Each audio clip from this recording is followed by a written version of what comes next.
नमस्कार, आप देख रहे हैं सीनिया न्यूज, एक अनदेखा सच, और मैं हूं आपके साथ साक्षी। आम आदमी को महंगाई का एक और झटका लगने वाला है। दरअसल 1 अप्रैल से दवा कंपनियों महत्वपूर्ण दवाइयों पर 12% दाम बढ़ाने जा रही है, जहां जरूरी दवाएं के लिए लोगों को आने वाले दिनों में ज्यादा पैसे खर्च करने पड़ सकते हैं। दरअसल 1 अप्रैल से पेन किलर से लेकर एंटीबायोटिक समेत करीब 900 दवाओं के दाम सरकार ड्रग्स प्राइवेट कंट्रोलर द्वारा बढ़ाने का निर्णय लिया गया है, जिसकी सरकार द्वारा एनुअल होलसेल प्राइस इंडेक्स में बदलाव के अनुरूप दवा कंपनियों को बढ़ोतरी की अनुमति देने की पूरी तैयारी कर ली गई है। इन दवाओं में दर्द निवारक, कैंसर, किडनी संक्रमण रोगी, हृदय संबंधित और एंटीबायोटिक जैसी जरूरी दवाएं शामिल है। मध्य प्रदेश केमिस्ट एसोसिएशन उपाध्यक्ष धर्मेंद्र कोठारी के अनुसार करीबन 900 ड्रग्स हैं, जिसमें सरकार का हस्तक्षेप है। जो ड्रग्स प्राइम कंट्रोल के तहत आती है, जिसका रेट सरकार तय करती है।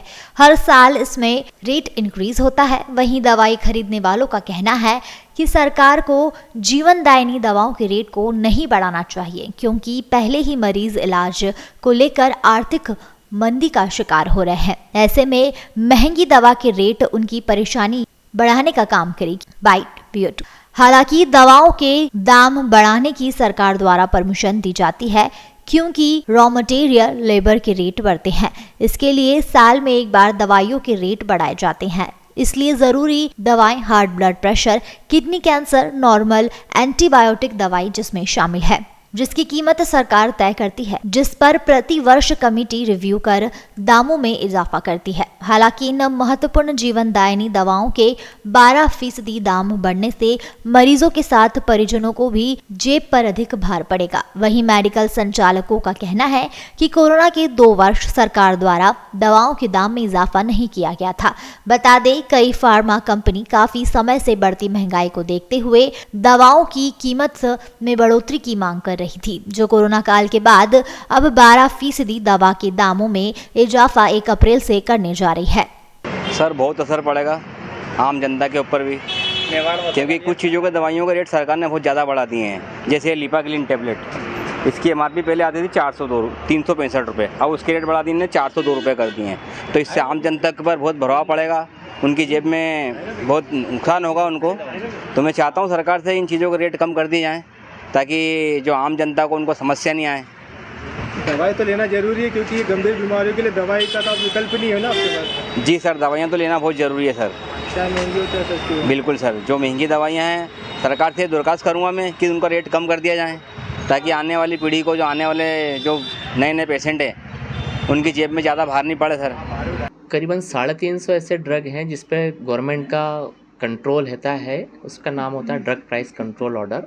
उसी के तहत दवाइयाँ जो रहती है उसमें 10 से 12% फीसदी इजाफा करने का परमिशन देती है। ये इसकी जो समिति होती है वो देती है, क्योंकि रेट्स बढ़ जाते हैं। ट्रांसपोर्टेशन है, पेट्रोल है, कर्मचारियों की तनख्वाह है, रॉ मटेरियल के रेट्स हैं, उसके कारण जो इसमें दवाइयाँ आती है तो उसमें बट नेचुरल है कि 10 से 15% जो बढ़ोतरी होगी रेट की। इसमें बहुत सारी दवाइयाँ गवर्नमेंट ने ले रखी है, जिसमें हार्ट की है, ब्लड प्रेशर की है, किडनी की है, कैंसर की दवाइयाँ हैं, एनाल्जेसिक्स हैं, सब दवाइयाँ उसमें आती है। जिस पर डीपीसीओ लगता है तो उसमें रेट बढ़ाने की परमिशन रहती है। ये प्रति साल होता है, 2 साल बीच में हो नहीं पाया था क्योंकि कोविड के कारण। तो पिछले साल परमिशन दी थी, वे इस साल रिव्यू कर रहे हैं।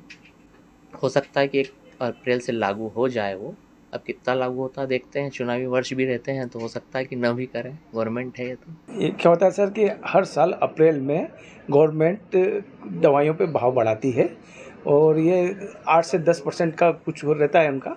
इसमें क्या है, इसमें कोई विशेष फ़र्क नहीं पड़ता है, क्योंकि ये जो दवाई के भाव बढ़ रहे हैं ये डीपीसीओ आइटम पे बढ़ रहे हैं, और इसका हम व्यापारियों को कोई विशेष लाभ नहीं होता है, पर उपभोक्ताओं पे कुछ उसकी जेब पे असर तो पड़ता है। क्योंकि दवाइयाँ उसके स्वास्थ्य से जुड़ी होती हैं, तो स्वाभाविक है कि वो उसको पहली प्रायोरिटी देता है।